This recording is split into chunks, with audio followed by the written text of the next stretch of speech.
The ruling party ZANU-PF has confirmed the date and number of delegates for its highly anticipated elective congress, setting the stage for a crucial shutdown that could determine the future of Vice President Constantino Chiwenga. Achipere musho mune Zimbabwe pana pabuda panyongo panzi aiwa do or die ya VP Chiwenga. Sana pinda mashuka buda nyongo no subscribe or like or turn on the bell icon.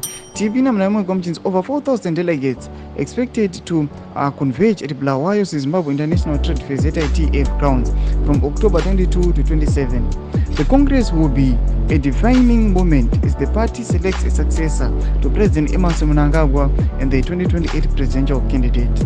In the aftermath of the November 2017 coup that ousted the late President Robert Mugabe, Mnangagwa was installed as the face of the new regime, with an agreement within the junta that he would eventually hand over power to Chiwenga.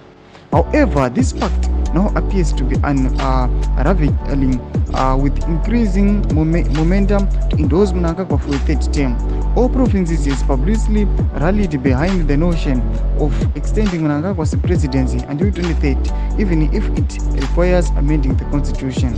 Panapa ndo mashoko tiri kuona kuti aiwa kunyange mutungamiri wenyika zvakataura kuti is now hinting to step down. Panapa tinoona kuti nyika yose inouya panapa yakatarisira kuti pacongress zvichanyatsa kumira sei. Noda kuti ndo opportunity yatakuona kuti aiwa VP Chiwenga tanyatsa kuona future yavo the ruling party ZANU-PF kuti aiwa is he going kuzowana aiwa utungamiri wenyika yeZimbabwe kana kuzosucceda utungamiri wenyika yeZimbabwe vemasodabdzo Mnangagwa kana kuti aiwa is going to be sidelined. Panapa tinoona kuti preparations ari kubuditsa kuti preparations for this event ese are almost complete. Kuti sei mafungiro enyu muri kudika pamusoro pechitiko ichi, pinda comment section medu, subscribe or like and turn on the bell icon.